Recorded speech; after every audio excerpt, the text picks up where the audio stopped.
পটল প্রেমী পিয়ালি এভাবে যদি পিয়ালি মাছ রান্না করা যায় তাহলে সত্যি পটল এবং পিয়ালি মাছের প্রেমে পড়ে যাওয়া যাবে। তো সেই রেসিপি আপনাদের সঙ্গে এখন শেয়ার করছি। এখানে পটল নিয়েছি, ছোলার ডাল নিয়েছি।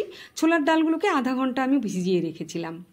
এখন একটা ন্যাকড়ার মধ্যে আমি এই ছোলার ডাল আর পটলগুলো দিয়ে দেবো। তো পটলগুলো কিন্তু খোসা ছাড়িয়ে নিয়েছি আর ভেতরের যে বীজগুলো সেগুলো কিন্তু আমি ফেলে দিয়েছি। এখন একটা ন্যাকড়ার মধ্যে সব ছোলার ডালগুলো দিয়ে দেব। আর এখানে যে পটলগুলো চিড়ে রেখেছিলাম সেগুলোও কিন্তু এখন দিয়ে দিলাম। এখন ন্যাকড়াটা ভালো করে বেঁধে নিয়ে আমি এটা কিন্তু প্রেসার কুকারের মধ্যে সেদ্ধ করে নেব। আমার সেদ্ধ করা হয়ে গেছে ছোলার ডাল। এখন একটা মশলা তৈরি করে নেব। এই মশলাটা কিন্তু খুব সুন্দর স্বাদ নিয়ে আসবে। এখানে দিয়ে দিলাম শুকনো লঙ্কা গুঁড়ো আর এখানে দিয়ে দিলাম সর্ষে আর ধনে একসঙ্গে বাড়িতেই পিষিয়ে নিয়েছিলাম সেই মশলা। আর এটা কিন্তু পাঁচমিশালি মশলা, আপনাদের আগেও আমি ভিডিওতে বলেছি এটাতে কি কি মেশানো আছে। তো এই মশলাটা ভালো করে এখন তৈরি করে নিতে হবে। এই মশলাটা বাড়িতে বানানো আর এইটার স্বাদ কিন্তু একদম অন্যরকম। তো এটা মশলাটা আমার তৈরি হয়ে গেছে। এখন কড়া দিয়ে দিয়েছি আর কড়াতে কিন্তু সরিষার তেল দিয়েছি। আর এখন পিয়ালি মাছগুলোতে একটু হলুদ আর লঙ্কা দিয়ে এই তেলের মধ্যে ছেড়ে দেব, দিয়ে হালকা করে ভেজে নেব। এটা কিন্তু খুব বেশি ভাজবো না, খুব শুকিয়ে গেলে ভালো লাগবে না। তো হালকা করে এটা আমি ভেজে নেব। এখন ভেজে নেওয়া মোটামুটি হয়েই এসছে। তো আমি একটা প্লেটে কিন্তু এটা উঠিয়ে রাখবো। এটা ভেঙে গেলে ভালো লাগবে না, এটা আস্তে আস্তে করে একটা প্লেটে তুলে নিতে হবে। তো সবটাই আমার ওঠানো হয়ে গেছে প্লেটে। এখন এটা সাইডে রেখে দেব। আর কড়া আমি চাপিয়ে দিয়েছি, এতে সরিষার তেল দিয়েছি আর পেঁয়াজ কুচি আর লঙ্কা কুচি এখানে দিয়ে দিয়েছি। এটা একটু ভেজে নেব হালকা করে। তারপরে যে মশলাটা আমি তৈরি করেছি সেই মশলার জলটা কিন্তু আমি এখানে দিয়ে দেব। দিয়ে এটাকে কিন্তু তৈরি করে নিতে হবে। এখন এখানে দিয়ে দেব পেঁয়াজ, রসুন, আদা আর কাঁচা লঙ্কা পেস্ট করে রেখেছিলাম। তো এখানে 2 চামচ অ্যাড করে দিলাম।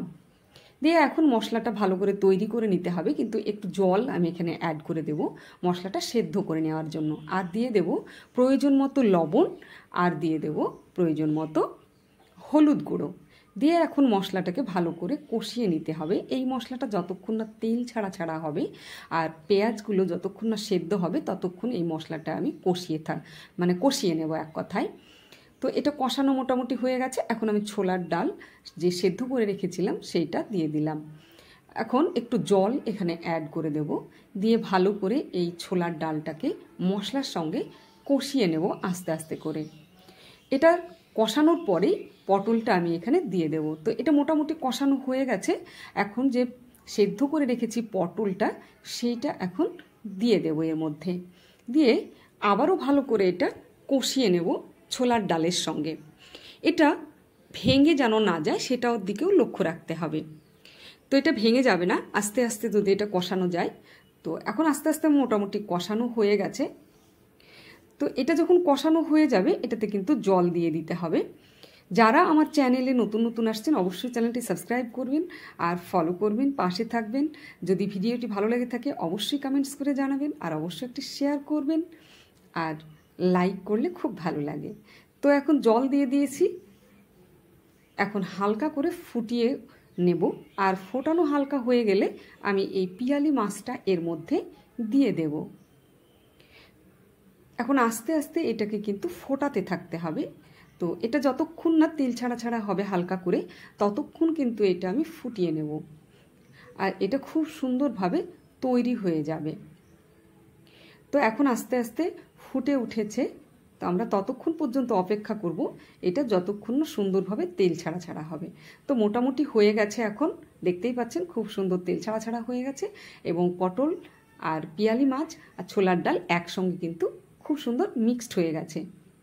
তো এখন এটা ঠান্ডা করে নেব কিছুক্ষণ, তারপরে একটা বাটিতে আমি ঢেলে নেব। ঠান্ডা হয়ে গেছে, আমি ঢেলে নিলাম। দেখুন পটলের সঙ্গে মাছের সঙ্গে সব কিছু কিন্তু একাকার হয়ে গেছে। এটা দেখতে খুব সুন্দর হয়েছে, এটা খেতেও কিন্তু খুব সুন্দর। তো এখন আমি একটা প্লেটে তুলে নিয়েছি পটল প্রেমী পিয়ালি। অসাধারণ খেতে, অবশ্যই